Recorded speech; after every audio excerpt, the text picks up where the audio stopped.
Hey everybody, welcome back to Let's Learn Together. I am your coach Kingmaker, and today we have Big Clus playing Varus and Emerald Elo against Ezreal.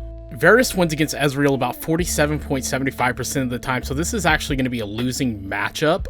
However, Ezreal and Varus both work in the same way where they kind of scale into their poke later in the game, so hopefully we can clinch this one out. Working with my team in this meta, we aren't doing a lot of leashing for the jungler. I'm not sure how that would translate into solo queue, but I wouldn't leash too hard because we are wanting to get to lane and play fairly aggressively while we beat Ezreal on the poke.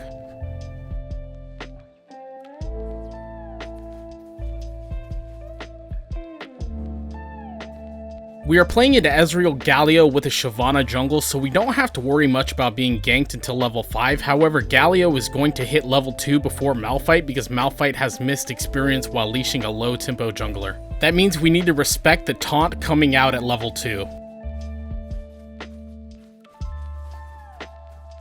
Since Ezreal wants to hard shove the wave, we can freeze the minions right here. This will cause Ezreal to have to walk forward into Malphite's Q range and take damage for free. Just be careful for pushing the wave with Q poke.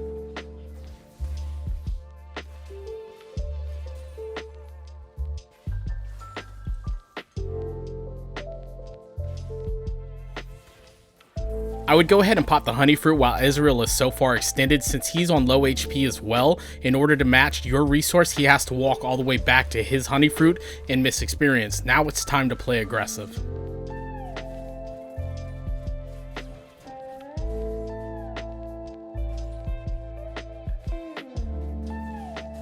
We actually need to be pushed up here as far as our positioning goes. With Ezreal being so low on HP and Malphite walking forward, we should be walking forward with him, positioning ourselves parallel to Malphite.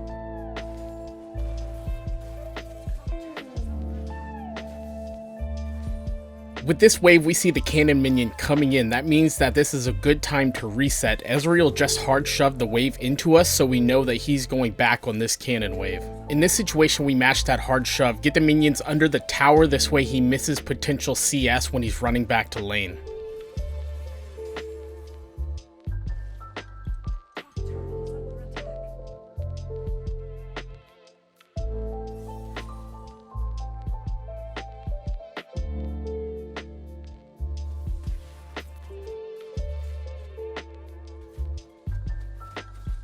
Our objective at this point should be to use the last of our mana to push against this Ezreal. We really need to go back, and now that this lane is in this state, I'm not sure we can go back anytime soon without missing minions.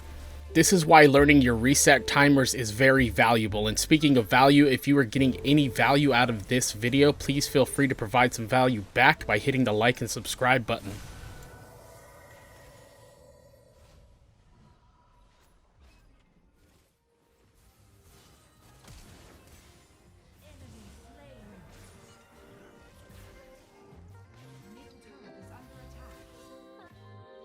I noticed in this break that you had your banner notifications on. I always suggest people turn them off because it is a distraction and could potentially lead you to clicking out of the game.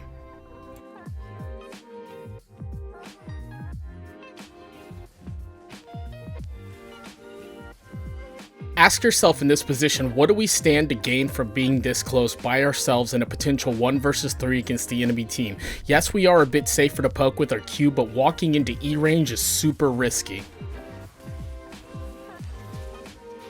This fight is over. We see Amumu go in for the steal, but we don't have any HP, so we cannot afford to walk forward.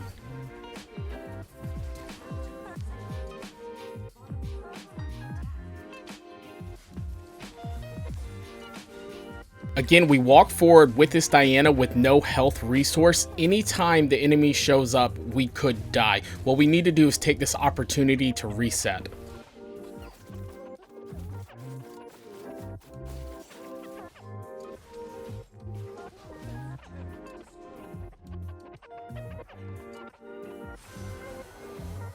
So because of our consistent overextension, we lose our flash, we lose our heal, and we lose our life, all for free because we're not playing around vision and making the right decisions. We should have backed off a lot sooner than we did.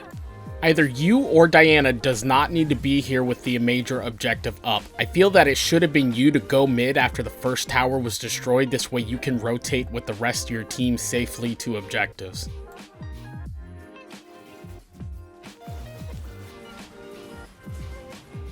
This is an example of good positioning. You don't get anywhere near a calling, you execute Varus the way that he's supposed to be executed. Good job.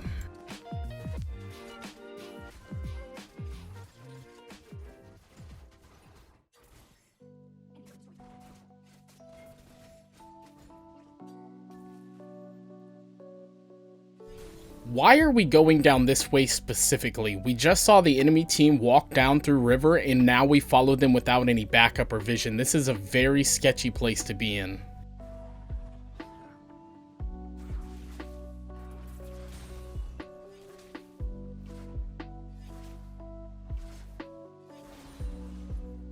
Here we are again face checking a brush with no vision as an AD carry, which is a big no-no. Luckily we knew where Akali was, because if she wasn't, she could have been there and we could have been dead again.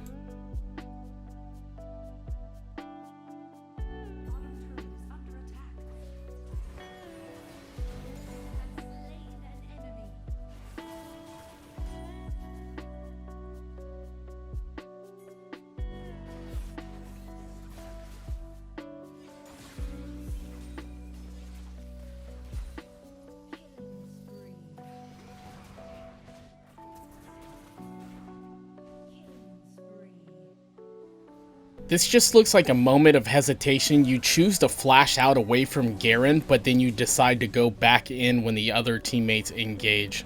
Since we flashed away, you need to stick to your initial call and back off and disengage that fight. We're not going to kill Garen. We don't have flash. We don't have Protobelt. What are we doing?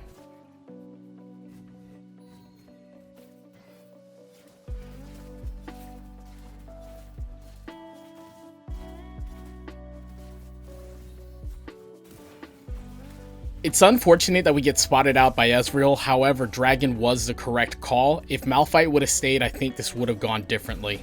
This is the second time that we walked too close to Dragon when Amumu was going to try for this steal. This time we get punished. In this position, I would try to finish off mid lane tower and then immediately rotate to Herald.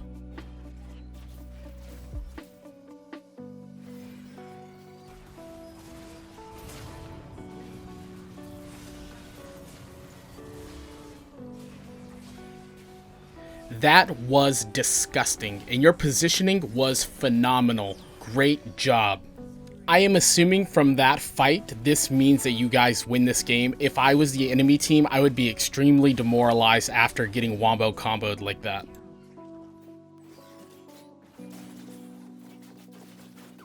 This Akali is making a really good argument as to why you buy Ionian Stasis into Assassins and not Protobelt. At this point, I just want to see you group with your team and siege down towers.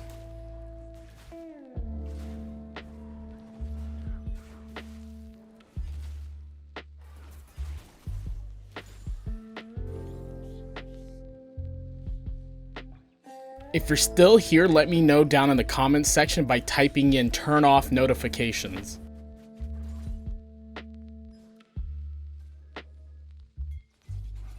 I love that you constantly position yourself around walls, putting a natural barrier between you and the enemy team. It is really nice work. Baron is 100% free right now. My final thoughts are we really need to work on our back timers or our reset timers. When the cannon minion wave is pushing for us, we need to go back. That is our opportunity to reset and replenish our resources. Other than that, great game, and I'll see you guys on the Rift.